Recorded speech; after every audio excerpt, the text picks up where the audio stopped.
Welcome back to Celestial Scrolls, where ancient Chinese myths and legends come alive through storytelling. Today, we continue our epic journey with Chapter 32 of Journey to the West, the Mountains of Mirrored Souls. In our previous episode, Tang Sanzang and his disciples successfully transformed the Plateau of Stories yet to be told into a garden of stories completed, writing meaningful narratives that will guide future generations.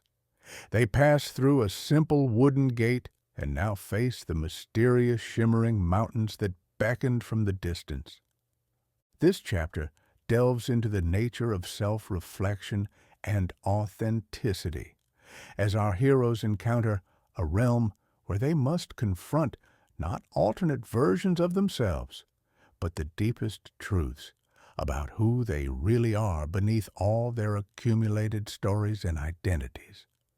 You'll witness profound moments of self-discovery that challenge everything they thought they knew about their own natures. If you've been following our westward journey through these philosophical and spiritual challenges, you won't want to miss this deeply introspective adventure. Hit subscribe and the notification bell to continue this legendary quest. Now, let's ascend into the mountains of mirrored souls. The path beyond the wooden gate wound upward through foothills that seemed to shift subtly when viewed from the corner of one's eye. Tang Sanzang noticed this phenomenon first, pausing to study a grove of bamboo that appeared lush and green when looked at directly but seemed to flicker between seasons.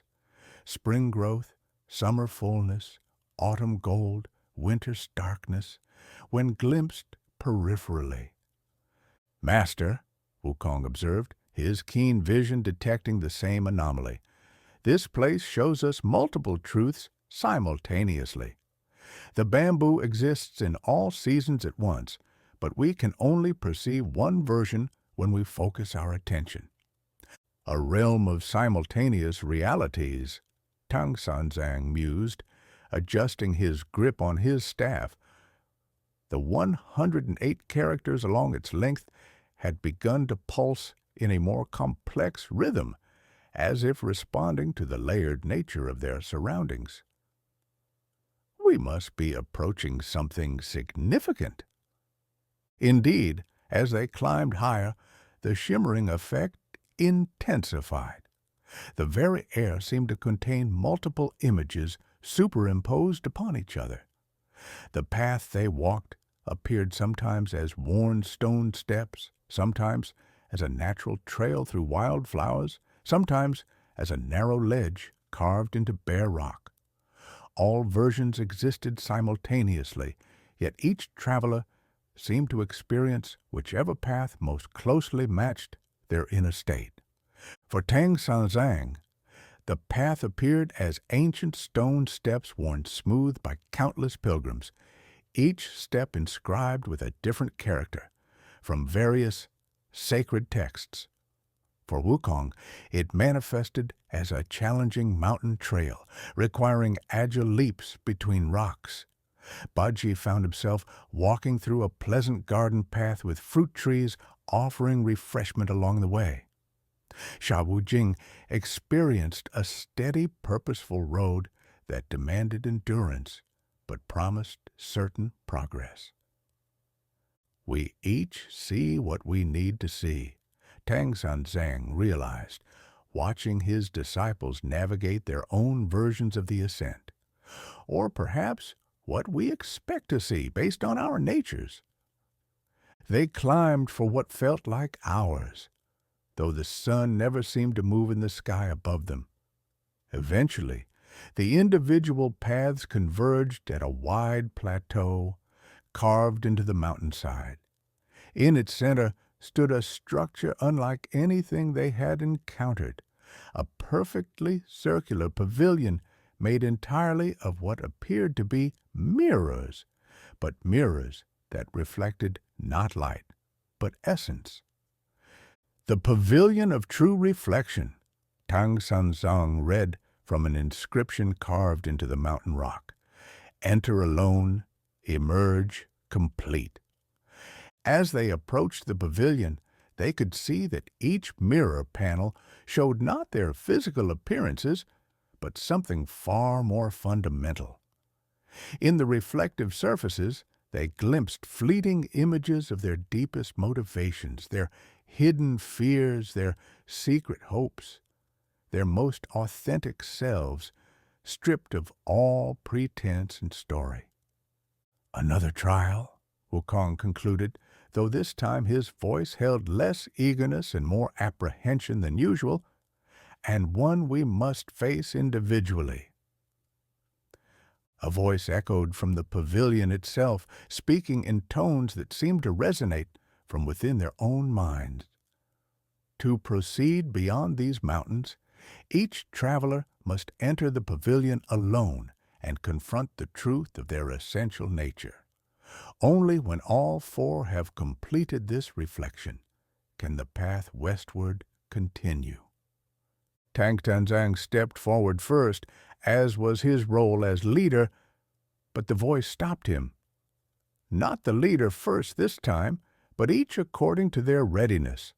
The pavilion will only admit those prepared to face themselves without the comfort of their companion's presence. To everyone's surprise, it was Sha Wujing who moved toward the pavilion first.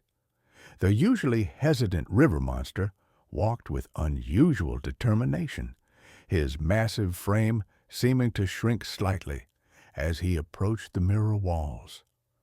"I have spent so long defining myself by my service to others," he said quietly, "that I no longer know who I am beneath that identity. If I am ever to find my true nature, it must be now." The mirrors parted like water as he approached, creating an opening just wide enough for him to enter. As soon as he stepped inside, the pavilion became opaque from the outside, concealing whatever was transpiring within. The remaining three waited in silence, each lost in their own thoughts about what Sha Wujing might be experiencing and what they themselves would face when their turn came. Inside the pavilion, Sha Wujing found himself in a space that seemed impossibly vast despite the structure's modest exterior dimensions. The mirror walls surrounded him in an endless circle, each one showing a different aspect of his identity across time. In one mirror, he saw himself as he had been in his celestial existence, proud, somewhat arrogant, serving heaven out of ambition rather than humility. In another, he witnessed his punishment and exile, the centuries of lonely service by the flowing sands, consuming travelers not from malice, but from a desperate hunger for connection. A third showed his recruitment by Guanyin, the mixture of relief and uncertainty as he joined Tang Sanzang's mission. But these were still stories, still roles he had played. The mirrors began to shift, stripping away even these identities. Deeper reflections emerged, his fundamental nature as a being who found meaning through connection to something greater than himself, who possessed an almost infinite capacity for patience and endurance, who could find joy in the smallest acts of care and protection. Yet even deeper the mirrors probed, showing him the source of this nature, not weakness or lack of identity, as he had sometimes feared, but a profound strength that came from understanding the interconnectedness of all beings. His service was not self-negation, but self-expression. His loyalty was not submission, but choice. In the deepest mirror of all, Sha Wujing saw himself as he truly was, a being of immense compassion, whose greatest gift was his ability to see the potential for growth in others and to support that growth through steady, reliable presence. He was not the follower in their group, but the foundation upon which the others' more dramatic journeys could unfold safely. The mirrors began to sing in harmonious tones, and Sha Wujing felt a profound peace settle over him. He had not discovered a new identity, but had recognized the truth of his existing one, stripped of all the stories and fears that had obscured it. When he emerged from the pavilion, his three companions immediately noticed a change. Sha Wujing walked with quiet confidence, his head held higher, his movements more graceful. He said nothing about his experience, but his serene smile conveyed that he had found what he sought. Bajie stepped forward next, surprising himself with his readiness. "If Sha Wujing can face his truth," he declared, "then so can I, despite all my flaws and foolishness." The pavilion admitted him, and once again became opaque to outside observation. Inside, Bajie's experience differed dramatically from Sha Wujing's. Where the river monster had faced mirrors of service and connection, the pig disciple encountered reflections of appetite and desire. But these were not the crude caricatures he had expected. The mirrors showed him that his love of food was actually a profound appreciation for the sensory richness of existence, an ability to find joy and meaning in immediate experience that many beings, lost in abstract pursuits, never developed. His romantic nature reflected not mere lust, but a deep capacity for connection and affection. His occasional laziness masked a wisdom about when effort was truly needed versus when acceptance and ease served better. The deeper mirrors revealed his celestial fall not as punishment for weakness, but as the result of his authentic nature coming into conflict with rigid heavenly expectations. His transformation into pig form had not diminished him, but had given him a physical expression more aligned with his true nature. Someone who embraced the earthly, the physical, the immediate, rather than the purely spiritual. In the deepest reflection, Bajie saw himself as a bridge between the spiritual and the material worlds, someone who could find the sacred within the mundane, who could show others that enlightenment need not require the rejection of simple pleasures, but could include them in proper balance. When he emerged, Bajie too carried himself differently, not with shame about his appetites, but with understanding of their proper place in his spiritual journey. Wukong approached the pavilion third, his usual swagger somewhat subdued. "I, who have always prided myself on seeing clearly," he admitted, "find myself uncertain what truths await me." The pavilion welcomed him, and his experience proved the most turbulent of all. The mirrors surrounding Wukong showed him every aspect of his rebellious nature, his conflicts with authority, his pride, his impulsiveness, but they also revealed the deeper currents beneath these surface traits. His rebellion was not mere defiance, but a profound commitment to justice and freedom. His pride was not empty vanity, but recognition of his authentic capabilities. His impulsiveness was not thoughtlessness, but an intuitive wisdom that often acted correctly before slower rational processes could intervene. The mirrors dug deeper, showing him the source of his protective instincts, not aggression, but love expressed through action. They revealed that his greatest strength was not his fighting prowess, but his ability to inspire others to exceed their own expectations, to show them possibilities they had never imagined. In the deepest mirror, Wukong saw himself as a catalyst for transformation, a being whose very presence challenged others to grow beyond their limitations. His role was not to dominate or control, but to demonstrate that all boundaries were ultimately illusory, that any being could transcend their perceived limitations through courage and effort. When Wukong emerged, he moved with a new quality of stillness beneath his energy, power under conscious control rather than barely contained chaos. Finally, Tang Sanzang approached the pavilion. As the monk stepped toward the mirrors, his staff began to glow more brightly, the 108 characters creating a spiral of light around him. Inside the pavilion, Tang Sanzang's experience encompassed all the others while adding dimensions uniquely his own. The mirrors showed him not just his current incarnation as a Buddhist monk, but his eternal nature as golden cicada, his cycles of birth and teaching across countless lifetimes.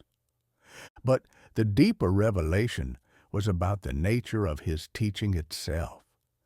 The mirrors revealed that his true gift was not his knowledge of scriptures or his spiritual discipline, but his ability to create spaces where others could discover their own wisdom. He was not primarily a teacher, but a facilitator of learning, not a leader, but a catalyst for others' growth. The deepest mirror showed him the profound truth of his westward journey. It was not ultimately about retrieving scriptures from a distant land, but about creating a story that would inspire countless others to undertake their own journeys of growth and discovery. The physical scriptures were symbols. The real teaching was the example of persistent effort toward enlightenment despite obstacles.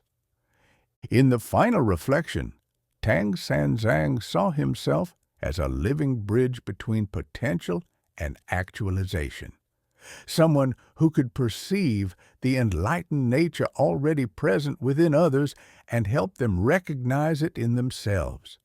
When he emerged from the pavilion, the four travelers stood together, transformed. Each had faced their deepest truths and emerged not changed, but clarified, not improved, but revealed. As the last of them exited the pavilion, the mirror structure began to dissolve into particles of light that swirled around them before settling into their bodies. They felt the integration of these insights into their very essence, becoming permanently part of who they were. The path beyond the pavilion now appeared clearly to all of them, not multiple simultaneous versions, but a single road that honored each of their natures while leading toward their common destination. The shimmering effect of the mountains had stabilized into clear, beautiful landscapes that spoke to their newly clarified vision. "We are the same people we were this morning," Tang Sanzang observed as they began walking the revealed path. "Yet we see ourselves and each other with new clarity." "The stories we wrote on the plateau were about creating wisdom for others," Wukong added thoughtfully. "But we needed this experience to ensure our own wisdom was authentic rather than merely theoretical." They walked now with a new harmony, each more fully themselves while being more connected to the others. The mountains around them reflected this integration, no longer shifting and uncertain, but solid and beautiful, their peaks reaching toward a sky that promised further adventures ahead. As they descended the far side of the mountains of mirrored souls, they could see in the distance their next challenge, a vast plain, dotted with what appeared to be countless small villages, each sending up thin columns of smoke into the clear air. "The plain of 10,000 communities," Tang Sanzang read from another stone marker, "where we will learn the wisdom of the multitude. But that was an adventure for another day. For now they savored the clarity that came from having looked deeply into the mirrors of their own souls and emerged with greater understanding of who they truly were beneath all their accumulated stories and roles. The mountains behind them gleamed in the afternoon light, their mirrored pavilion now invisible, but its gift permanent. For travelers who knew themselves well enough to offer authentic wisdom to whatever challenges lay ahead on their endless journey westward. And that concludes Chapter 32. Tang Sanzang and his disciples have successfully navigated the mountains of mirrored souls, each discovering their authentic nature through deep self-reflection in the mystical pavilion. Now they face a new landscape, the plain of 10,000 communities, where they'll learn wisdom from the multitude. If you enjoyed this introspective journey into the true nature of our beloved characters, please hit that like button and share your thoughts in the comments below. Which character's revelation resonated most with you? Xiao Wujing's discovery of his foundational strength, Bajie's integration of spiritual and material wisdom, Wukong's understanding of his role as a catalyst, or Tang Sanzang's realization about facilitative teaching? Subscribe and turn on notifications so you don't miss Chapter 33, where our travelers will encounter the countless communities of the plain and discover what wisdom emerges from the collective experience of ordinary people. Here at Celestial Scrolls, we're committed to bringing these profound tales of self-discovery and spiritual growth to life, one chapter at a time. Thank you so much for joining us on this journey through the landscape of authentic self-knowledge. I'll see you next time as we continue westward with our transformed and clarified heroes.